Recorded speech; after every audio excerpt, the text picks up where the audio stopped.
నమస్తే. గత 6 రోజుల నుంచి ఒక సంఘటన అందరినీ కూడా కలిచివేస్తుందని చెప్పాలి. అసలు ఇంత పైశాచికత్వం అవసరమా? ఫార్మాసిటీ కోసం భూములు లాక్కోవడం అనేది అది రైతులని ఇబ్బంది పెట్టకుండా చేసే పని కాకుండా రైతుల మీదనే కేసులు పెట్టి రైతులని అర్ధాంతరంగా జైళ్ళకు పంపించి అర్ధరాత్రి పూట ఇళ్లకు పోలీసులను పంపించి ఆడోళ్ళను ఏడబడితే ఆడ చేతులేసి అసభ్యంగా ప్రవర్తించి ఇంత అరాచకం ఎవరి కోసం? అసలు తెలంగాణ తెచ్చుకున్నది, తెలంగాణ కోరుకున్నది ఇందుకోసమేనా అన్నట్టుది యావత్ తెలంగాణ రాష్ట్ర ప్రజలు ఈరోజు పాపం ఆవేదన పడుతున్నారు. ఇంత అవసరమా? ఇంత పైశాచికం అవసరమా? నాట్ ఈవెన్ ద తెలంగాణ, దేశవ్యాప్తంగా ఉన్న తెలుగోలు, ప్రపంచవ్యాప్తంగా ఉన్న తెలుగోలు కూడా ఒక్కసారిగా లగచర్ల వైపు చూపు పడింది. అసలు ఏం జరిగింది? నిజంగా అక్కడ ఫార్మాసిటీ పెట్టాలనుకుంటే, నిజంగా మీకు భూములు అవసరం అనుకుంటే వాళ్ళ కాల్లో ఏళ్ళలో పడి కడుపులో తలకాయలు పెట్టి వాళ్ళని బతిమలాడాలి, వాళ్ళకు ఒక అవేర్నెస్ క్రియేట్ చేయాలి. అవసరమైతే ఆ భూములకు బదులు వేరే చోట భూములను కొనియాలి. కానీ ఇదేంది ఇంత పైశాచిత్వం? సో మనతో ఉన్నారు జ్యోతి. ఎందుకంటే తనకు 9 నెలల గర్భవతి అనుకుంటాను. వాళ్ళ భర్తను చూడడానికి జైలుకు వెళ్తే కూడా ఆడ లంచం అడిగిన పరిస్థితి. 2000 5000 అడిగితే 1000 రూపాయలు ఇచ్చి తన భర్తను చూడాల్సిన దుస్థితి తెలంగాణలో దాపురించిందంటే ఇక పరిస్థితి ఏ రకంగా ఉందో అర్థం చేసుకోవచ్చు. సో మనతో ఉన్నారు జ్యోతి. జ్యోతి, ఎట్లున్నావమ్మా? బాగున్నా. ఏం జరిగింది అలా? అసలు మీ మీదనేమో మీరే కావలసుకొని పోయి కలెక్టర్ మీద, ఎంఆర్ఓ మీద దాడి చేసిరని మీ మీద మొత్తం బట్ట కలిసి మీద వేసినట్టు కనబడుతుంది. అసలు వాస్తవం చెప్పు, ఏం జరిగింది? మేము కలెక్టర్కి దాడి చేయలేము. కలెక్టర్ వచ్చినట్లు మాకు తెలియదు. మాకు డప్పు చాట్ కూడా చెప్పలేరు. కలెక్టర్ వచ్చిన విషయం కూడా చెప్పలేరు ఎవరికి. కలెక్టర్ వచ్చేటప్పుడు పోలీసులను లేకపోతే సెక్యూరిటీలను తీసుకొని రావాలి. కలెక్టర్ వచ్చిండు నార్మల్ డ్రెస్సులో వచ్చిండ్రు.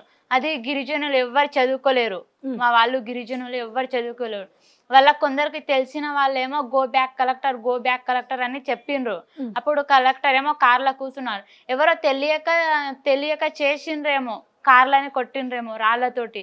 అంతేకాకుండా కలెక్టర్ని చంపాలని, మర్డర్ చేయాలని అనే ఉద్దేశంతో ఎవ్వరు చేయలేరు. అలాంటి ఉద్దేశంతో అసలుకి అది దాడినే కాదు, కావాలని ఇలా దాడి చేసిండ్రు అని కావాలని మా ఆయననేమో జైల్లో పెట్టిండ్రు.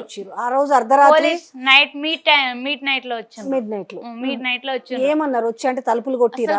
ఏం చెప్పలేరు.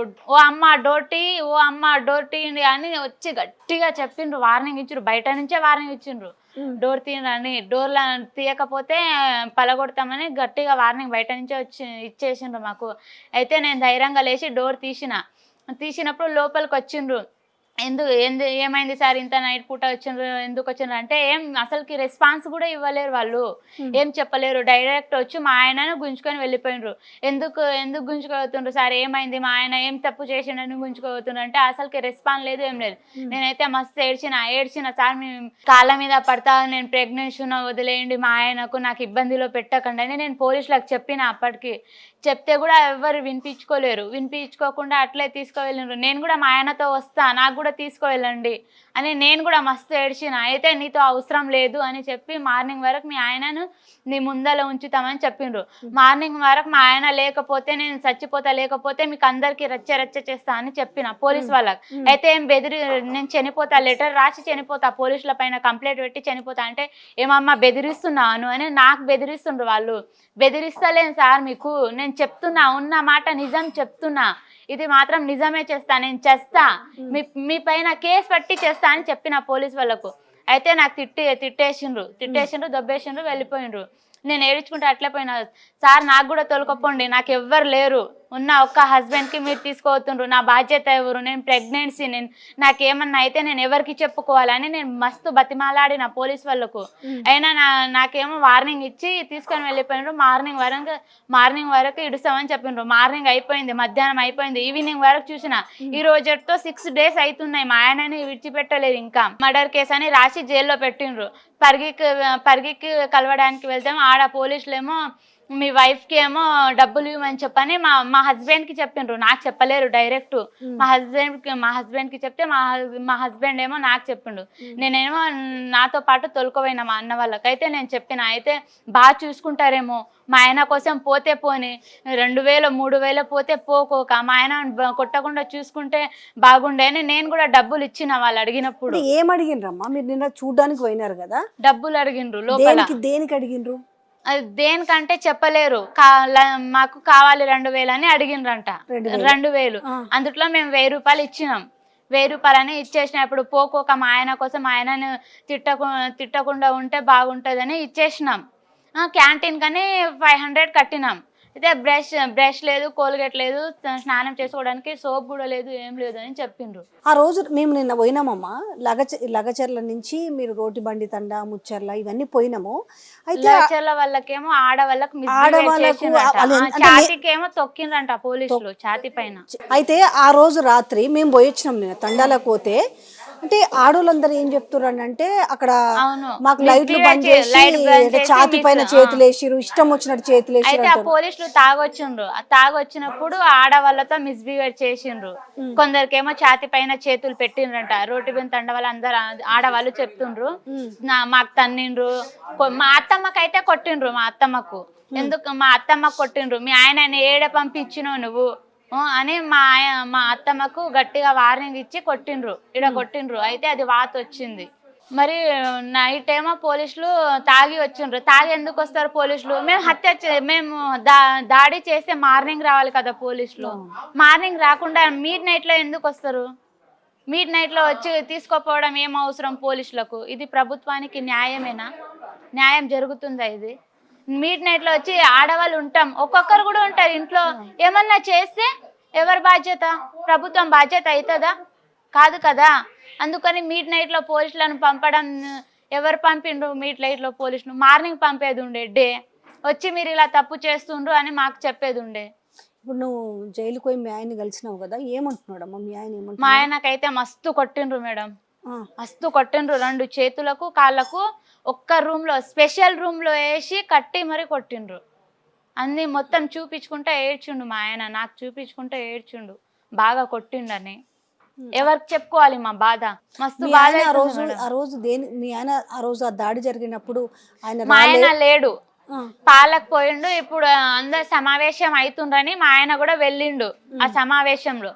అయితే వీడియోలో కనిపిస్తుండు కొంచెం లావుగా ఉన్నాడు, బలంగా ఉన్నాడు అని వీడియో మొత్తం. అది కూడా కెమెరా వాళ్ళు మా ఆయనదే తీసిండ్రు. ఇంత ఎవరికి చెయ్యి కూడా లేపలేడు, ఏం లేపలేడు.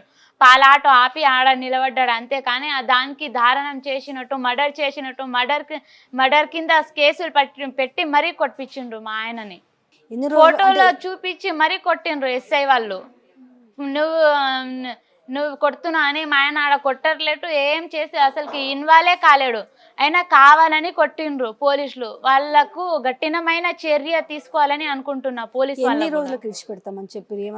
మాకేం చెప్పలేరు సమాచారం. నేను మా ఆయనకు అట్లా అడిగితే అసలుకి ఏం చెప్తలేరు, మాకు ఇడుస్తారో ఇడవరో అని చెప్పేసిండు మా ఆయన. మీరు ఏం చేద్దాం అనుకుంటున్నారు మరి? అంటే ఫర్దర్గా ఇప్పుడు పాపం దాడి చేయలేదు, మీ భూములు గుంజుకుంటున్నారు, మా పైననే దౌర్జన్యము, మాకే దాడి చేస్తుండ్రు వాళ్ళు. మా పైననే, మా భూములు గుంజుకొని మా పైననే దౌర్జన్యాలు. ఎందుకు మా భూములు మేము ఎందుకు ఇవ్వము? ఎందుకంటే మా ఎప్పుడో సంపాదించిన భూములు అవి. వాళ్ళు డబ్బులు ఇస్తారేమో కానీ అవి ఉండవు కదా. ఎన్ని రోజులని డబ్బుల పైన బతుకుతాం? బతికేది మొత్తం భూముల పైననే కదా బతికేది. అందుకనే మా భూములు ఇవ్వము. రేవంత్ రెడ్డి అన్న వచ్చేసి తిరుపతి రెడ్డి ఆడేదో చెట్లలో మీటింగ్ పెట్టి రైతులు భూములు ఇవ్వనీక సిద్ధంగా ఉన్నారు, వాళ్ళకి ఇష్టంగానే ఉండరు అని అంటున్నారు. వార్నింగ్ ఇచ్చిండు. అయితే ఇన్ని రోజులు రాలేడు తిరుపతి అన్న, ఇన్ని రోజులు రాలేడు. నిన్న అంటే మా హస్బెండ్స్ ఎవ్వరు లేరు ఊర్లో, అందరు ఏడున్నారో ఒక అడ్రస్ లేదు, ఏం లేదు. అది కూడా దుద్యాల మండలికి వచ్చి అందరు ఈడ ఫార్మా వస్తుంది, ఖచ్చితంగా అందరు సిగ్నేచర్ ఇవ్వాలి అని చెప్పిపోయిండంట. మేము సావడానికైనా సిద్ధంగా ఉన్నాం కానీ మా భూములు మేము ఎవ్వరికి ఇవ్వము. ఎందుకంటే అవి మా పట్ట భూములు, మేము దాంట్లో పండించుకొని మేము తింటున్నాం. అది మా భూముల పైన బతుకు తీరు ఏదో బతుకుతున్నాం. మీరు వచ్చి మీ భూములు లాక్కుంటాము, మిమ్మల్ని ఈ నుంచి వెళ్ళగొడతాము, మీరు రోడ్ల పైన బతకాలి అంటే మేమెందుకు బతకాలి రోడ్ల పైన? ఏడంటే ఆడ మాకు భూములు ఉన్నాయి, ఇల్లు ఉన్నాయి, అన్నీ ఉండగా మేము రోడ్ పైన వెళ్ళి ఎందుకు బతకడం? మాకు ఏదో ఒక చిన్న గుడిసెనో ఏదో ఉంది కదా, అందుట్లో మా పొట్ట తిప్పులేమో చేసుకొని మేము బతుకుతున్నాం. ఫార్మా ఇస్తాం, అది ఇస్తామని మీరు చెప్తుండ్రు, కానీ మాకు ఏ ఫార్మా వద్దు, మా భూములు మాకే కావాలి. ఫార్మా వస్తుంది, డెవలప్ అవుతుంది, ఇప్పుడు మీ ఇళ్ళలో ఉద్యోగాలు వస్తాయని కూడా అంటున్నారు. ఉద్యోగాలు రా అస్సలకి అయితే ఇట్లే జడ్చర్ల కూడా వేసిండ్రట ఫార్మా. అట్లే చెప్పిండ్రట, ఆడ వెళ్ళిండ్రు మా వాళ్ళందరూ వెళ్ళిండ్రు చూడడానికి. మాకు అట్లే చెప్పిండ్రనా జాబ్లు ఇస్తాం, డబ్బులు ఇస్తామని అన్ని చెప్పిండ్రు.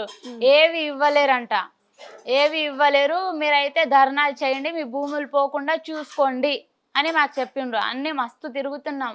1 year డిసెంబర్ వస్తే 1 year సంవత్సరం నుంచి తిరుగుతాం, సంవత్సరం నుంచి ఫార్మా కోసమే తిరుగుతున్నాం. అయితే ఇప్పుడు దీన్ని అంతా కూడా ఒక రాజకీయంగా చేసి ఇప్పుడు ఇంట్లో ఏ వార్తలలో చూసినా గవర్నమెంట్ ఏం చెప్తుందంటే అంతా బీఆర్ఎస్ పార్టీ చేపిస్తుంది, మీకు పైసలు ఇచ్చి మీతో ఇట్లా మాట్లాడిస్తుంది అంటున్నారు. మరి మాకెవ్వరు డబ్బులు ఇస్తలేరు, మాకెవ్వరు సపోర్ట్ ఇస్తలేరు, మాతో ఎవ్వరు మాట్లాడడానికి కూడా వస్తలేరు. వాళ్ళు చెప్పినప్పుడు మేము చెయ్యాలా? ఎందుకు చేయాలి? ఎవరన్నా చెప్తే మనం చేయడానికి మనం చిన్న పిల్లలమా, పాలు తాగుతున్నామా? ఇప్పుడు ఏమైనా బీఆర్ఎస్ పార్టీలో వచ్చి మీకు ఏమైనా పైసలు ఇచ్చిరా ఇట్లా మాట్లాడుర్రి అని? మాకెవ్వరు డబ్బులు ఇవ్వలేరు, మాకు ఎవ్వరు సపోర్ట్ లేదు. మేము రైతులం, మా భూములు పోకుండా మేము చూసుకుంటాము అని మేము ఈ ధర్నాలు చేస్తున్నాం. ఎట్టి పరిస్థితుల్లో మా భూములు మేము పోనివ్వము. అయితే మీరు ఇప్పుడు SC/ST కమిషన్ దగ్గర కూడా పోయిండ్రు కదా, మీరు ఏమని వాళ్ళ బాధ చెప్పుకున్నారు? వాళ్ళు ఏమన్నారు? మా భూములు పోతున్నాయి, మా వాళ్ళకందరికి జైల్లో అరెస్ట్ చేసిండ్రు, వాళ్ళని అతి త్వరలోనే విడిపియండి, మా భూములు అయితే మేము ఇవ్వము, సావడానికైనా సిద్ధంగా ఉన్నాము కానీ మా భూములు మేము ఇవ్వము అని చెప్పినాం. ఏమన్నారు అక్కడ నుంచి? ఏమన్నా వాళ్ళు ఏమైనా చెప్పారా మీకు? సరే మీరేం భయపడకండి చెప్పిండ్రు, సరే అని చెప్పిండ్రు. ఓకే, ఇప్పుడు ఏంది ఢిల్లీకి ఏమన్నా పోతున్నారా? ఏం చేయాలనుకుంటున్నారు ఢిల్లీకి పోయి? ఢిల్లీకి పోయి మా భూములు మాకు కావాలని ధర్నా చేస్తాం. ధర్నా చేస్తారు, మా భూములు మాకు కావాలి అంటే. ఇక్కడ చూస్తుంటేనేమో గవర్నమెంట్ తలుసుకుంటే ఇప్పుడేమో ఇప్పుడు అన్నదమ్ములు గట్టిగా ఉన్నారు ఆడ. అంటే సీఎం ఒకడే కాదు, సీఎంలు కాకపోయినా సీఎం తమ్ముళ్ళు వచ్చి ఆ భూముల మీద కూర్చుంటామని చెప్తున్నారు. ఎట్లా దాన్ని ఎదుర్కోగలుగుతారు అసలు? సావడానికైనా సస్తాం, చావడానికైనా సిద్ధంగా ఉన్నాం. అందరం రైతులం, ఎవరెవరు పొలాలు పోతున్నా, ఎవరెవరు ఇల్లు పోతున్నా వాళ్ళందరు సావడానికైనా సిద్ధంగా ఉన్నాం, కానీ మా భూములు మేము ఎవ్వరికి ఇవ్వము. ఇప్పుడు మీరు డెలివరీకి దగ్గర పడుతుంది జనరల్ గా, నేను రెస్ట్ తీసుకోవాలి. అదే అంటున్నా, ఒక మహిళ అందులో మీరు డెలివరీ టైం దగ్గరకు వస్తుంది, రెస్ట్ తీసుకున్న టైము నిజంగా భర్త పక్కన ఉండాలి. అంటే బాధ అనిపిస్తుందా? మస్తు బాధ అనిపిస్తుంది మేడం, కానీ నాకు ఎవ్వరు లేరు వెనక ముందు. ఇప్పుడు మా ఆయనని నేను ఎలాగైనా విడిపించుకోవాలని నేను ఇలా తిరుగుతున్నా మా ఆయన కోసం. లేకపోతే మా ఆయన ఉంటే నేను కూడా ఇంటికానే సేఫ్టీగానే ఉంటుంటే మేడం. అంటే రెస్ట్ తీసుకునే టైంలో నాకు ఇలా ఆపదలో వేసేసిండ్రు మేడం.